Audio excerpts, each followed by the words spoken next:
Assalamualaikum warahmatullahi wabarakatuh. Perkenalkan, nama saya Adisti Syifa Salsabila dengan NPM 2201 2010 417. Kelas analisis multivariat B012. Di sini saya akan menjelaskan dan mengolah data dengan aplikasi SPSS dari salah satu skripsi yang berjudul Pengaruh Pengalaman Sensorik Merek, Pengalaman Emosi, dan Ekuitas Merek terhadap Kepuasan Pelanggan pada pengguna iPhone 10-13 di kalangan pelajar SMA atau SMK dan mahasiswa Tanggersik. Yang pertama adalah uji validitas, yang dimana uji validitas sendiri itu bertujuan untuk memastikan bahwa setiap pertanyaan itu benar-benar mengukur konsep variabelnya. Nah, kita siapkan data respondennya, Excel-nya, lalu kita siapkan aplikasi SPSS-nya. Di sini kita klik variable view, lalu kita masukkan variabelnya x1.1, x1.2, x1.3, x1.4, x1.5, dan variabel-variabel yang lain sampai seterusnya.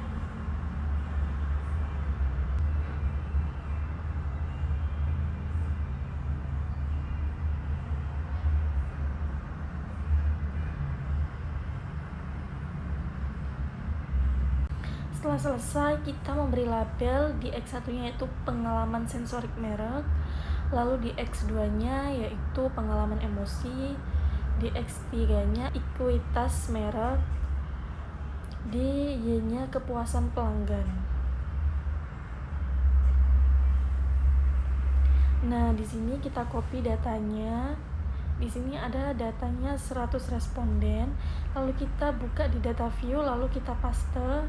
Nah, di sini sudah ada semua, lalu kita menuju ke analyze untuk uji validitasnya ke correlate bivariate, lalu masukkan X1-nya seperti X1.1, X1.2, X1.3, X1.4, X1.5, X1.6, X1.7, X1.8, X1.9, dan X1.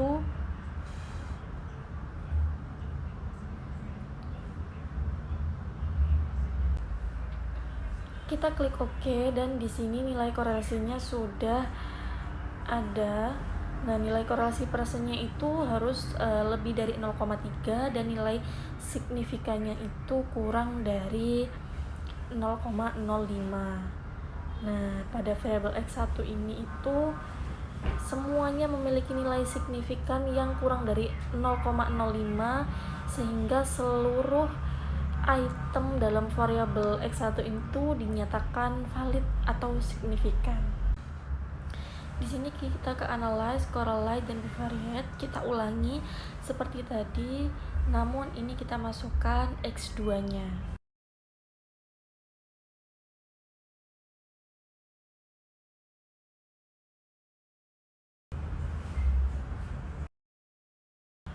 Lalu data korelasi di X2-nya. Di X2 itu dinyatakan valid karena memiliki korelasi lebih dari 0,3 dan signifikan.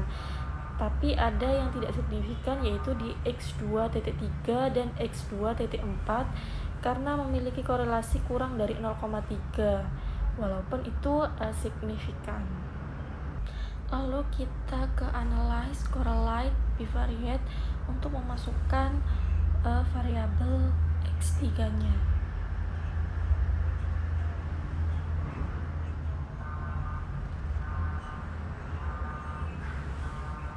Nah, di sini datanya sudah ada.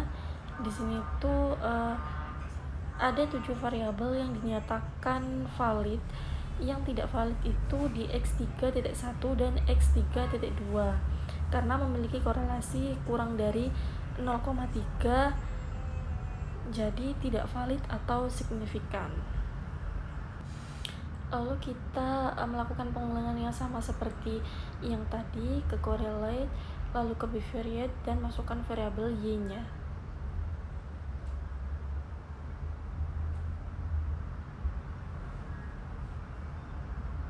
Kita klik OK, dan di sini datanya sudah ada. Nah, untuk berdasarkan hasil korelasi Y itu seluruh variabelnya itu memiliki hubungan yang signifikan, yang artinya peningkatan pada setiap indikator Y itu diikuti oleh peningkatan pada kepuasan pelanggan. Selanjutnya di sini saya akan menjelaskan tentang uji reliabilitas. Nah, untuk uji reliabilitas itu digunakan untuk mengetahui sejauh mana instrumen dapat memberikan hasil yang konsisten bila diukur berulang kali. Dinyatakan reliable jika nilai Cronbach alfanya itu lebih dari 0,70 atau lebih dari 0,60. Kita menuju ke analyze, lalu ke scale reliability analyze. Kita masukkan variabelnya yaitu x1.1, x1.2, x1.3, x1.4, x1.5, x1.6, x1.7, x1.8, x1.9.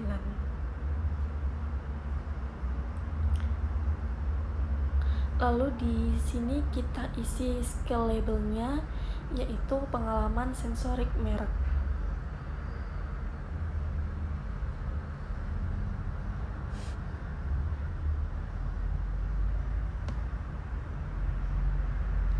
Kita klik OK.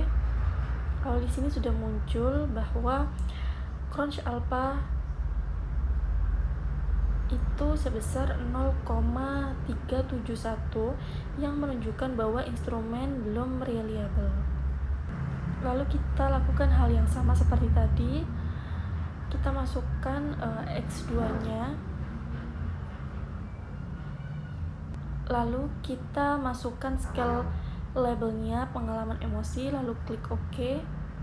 Dan di sini skala pengalaman emosi memiliki nilai Cronbach-nya itu sebesar 0,393 yang berarti instrumen belum reliable. Kita melakukan hal yang sama lagi untuk menguji reliabilitas. Kita melakukan hal yang sama di X3-nya. Lalu kita isi scale labelnya dengan ekuitas merek, klik OK. Dan di sini sudah ada skala ekuitas mereknya itu di Cronbach alfanya itu 0,509 yang menunjukkan bahwa instrumen itu belum juga reliable. Kita lakukan yang sama seperti tadi, namun ini di variabel Y. Kita isi scale labelnya yaitu kepuasan pelanggan. Lalu klik OK, dan di sini skala kepuasan pelanggannya itu di Cronbach alfanya itu sebesar 0,718 yang berarti instrumen memiliki tingkat reliabilitas yang cukup baik untuk mengukur tingkat kepuasan pelanggan secara konsisten. Lalu selanjutnya di sini saya akan menguji asumsi klasik, dan sini ke menu analyze regresi, lalu ke linear regression. Di sini kita masukkan independennya yaitu x1, x2, x3. Lalu kita isi dependennya yaitu Y. Y ini adalah kepuasan pelanggan.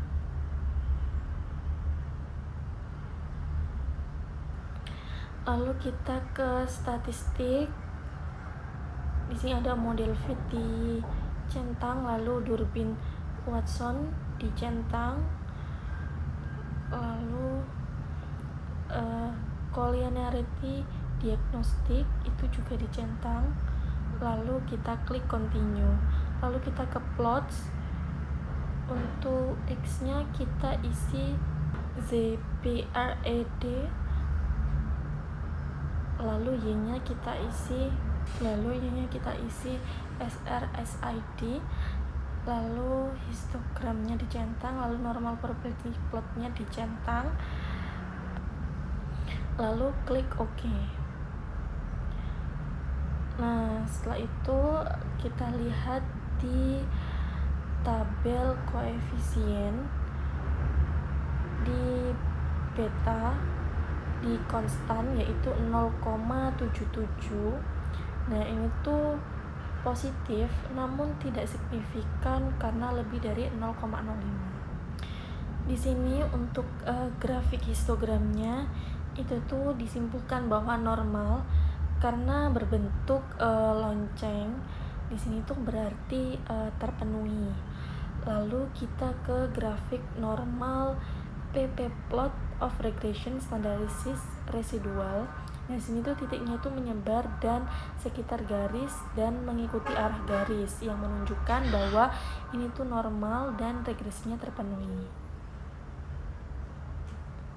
Lalu kita lanjut kepada uji multikolinearitas yaitu VIF dan tolerans. Nah, untuk VIF itu tuh kurang dari 10 dan toleransnya itu lebih dari 0,10. Di sini toleransnya itu jauh berada jauh di atas 0,10 dan VIF-nya itu kurang dari 5 bahkan kurang dari 2, jadi sangat aman, yang artinya tidak ada yang mengganggu dalam model regresi ini dan ini tuh lebih akurat begitu. Lalu kita akan uji heteroskedastisitas atau scatter plot, yaitu dimana titiknya ini menyebar secara acak di sekitar garis, maka ini tuh termasuk uji heteroskedastisitasnya itu terpenuhi. Kita akan uji koefisien determinasi atau R-square. Nah, di sini itu nilai R-square-nya itu 0,440 yang dimana berarti 44% dalam kepuasan pelanggan. Nah, ini tuh dikombinasi oleh ketiga variabel yaitu ekuitas merek, pengalaman sensorik merek, dan pengalaman emosi. Nah, sisanya 56%-nya itu dijelaskan oleh faktor lain di luar model. Lalu selanjutnya yaitu uji F atau uji simultan. Nah, ini tuh dilihat dari tabel ANOVA di kolom signifikan. Nah, di sini tuh signifikannya tuh harus kurang dari 0,005. Nah, di sini terlihat bahwa kurang dari 0,001. Maka pengalaman sensorik merek, pengalaman emosi, dan ekuitas mereknya itu berpengaruh signifikan terhadap kepuasan pelanggan. Selanjutnya yaitu uji T atau uji parsial. Nah, di sini tuh lihat dari signifikannya, nilai signifikan. Di sini tuh pengalaman sensorik mereknya itu 0,727, lalu pengalaman emosinya itu 0,008 dan ekuitas mereknya itu kurang dari 0,001. Nah, di sini itu bisa dilihat bahwa ekuitas merek dan pengalaman emosi itu memiliki pengaruh signifikan terhadap kepuasan pelanggan. Namun, pengalaman sensorik mereknya itu tidak memiliki pengaruh signifikan secara parsial. Lalu kita lihat lagi untuk unstandardized betanya, itu tuh pengalaman sensorik mereknya itu 0,048, lalu untuk pengalaman emosinya itu 0,415, dan di ekuitas mereknya itu 0,639. Nah, kita cari mana yang signifikan. Yang signifikan kan pengalaman emosi dan ekuitas merek. Nah, kita cari yang dominan. Untuk pengalaman emosi kan 0,4115 dan ekuitas mereknya 0,639. Yang paling dominan adalah yang paling besar, yaitu ekuitas merek. Jadi ekuitas merek ini lebih dominan daripada variabel yang lain.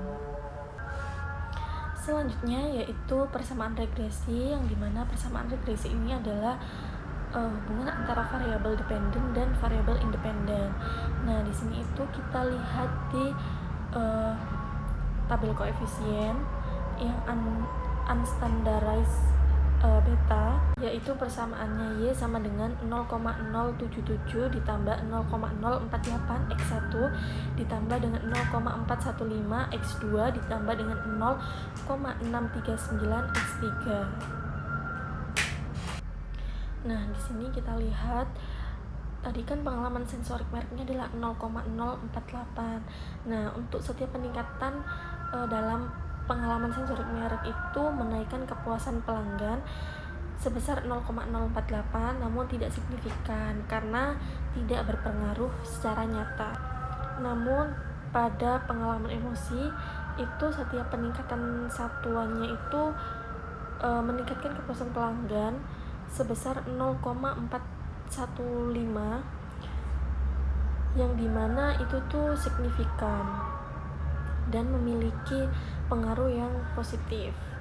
Untuk pengalaman emosi itu setiap peningkatan satu satuan maka meningkatkan kepuasan pelanggan sebesar 0,415. Di sini tuh signifikan atau berpengaruh secara positif kepada kepuasan pelanggan. Lalu untuk ekuitas merek, yaitu setiap peningkatan satu satuan ekuitas itu akan meningkatkan kepuasan pelanggan sebesar 0,639. Ini tuh secara signifikan dan pengaruhnya tuh yang paling kuat. Nah, untuk kesimpulannya, model regresi signifikan itu secara keseluruhan variabel yang berpengaruh itu signifikan terhadap kepuasan pelanggan seperti pengalaman emosi dan ekuitas merek. Namun yang variabel pengalaman sensorik merek itu tidak terlalu berpengaruh signifikan. Kesimpulannya adalah model regresi signifikan secara keseluruhan. Variabel yang berpengaruh signifikan terhadap kepuasan pelanggan itu ada pengalaman emosi merek dan ekuitas merek. Namun di variabel pengalaman sensorik mereknya itu tidak terlalu berpengaruh signifikan. Selanjutnya yaitu residual, yang dimana residual itu adalah selisih antara nilai aktual dan nilai prediksi. Nah, di sini itu untuk residualnya itu minus 9,03806 dan di nilai maksimumnya itu ada 7,53508. Selanjutnya adalah standardized residual dan studentized residual. Nah, di sini itu nilai standardized-nya itu di minus 2860 sampai maksimumnya itu 2,384.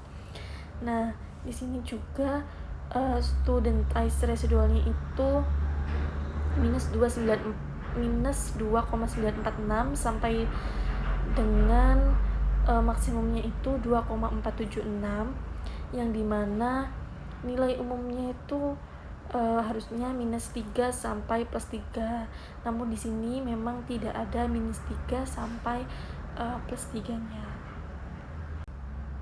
Untuk kesimpulan akhirnya adalah secara keseluruhan model regresi ini itu signifikan, memenuhi, dan layak dari ketiga variabel independen, yaitu pengalaman emosi dan ekuitas merek itu berpengaruh positif serta signifikan terhadap kepuasan pelanggan, sedangkan pengalaman sensorik merek ini tidak terlalu berpengaruh signifikan. Nah, untuk variabel ekuitas merek ini tuh merupakan faktor yang paling penting, yang paling dominan dalam meningkatkan kepuasan pelanggan. Sekian, terima kasih. Wassalamualaikum warahmatullahi wabarakatuh.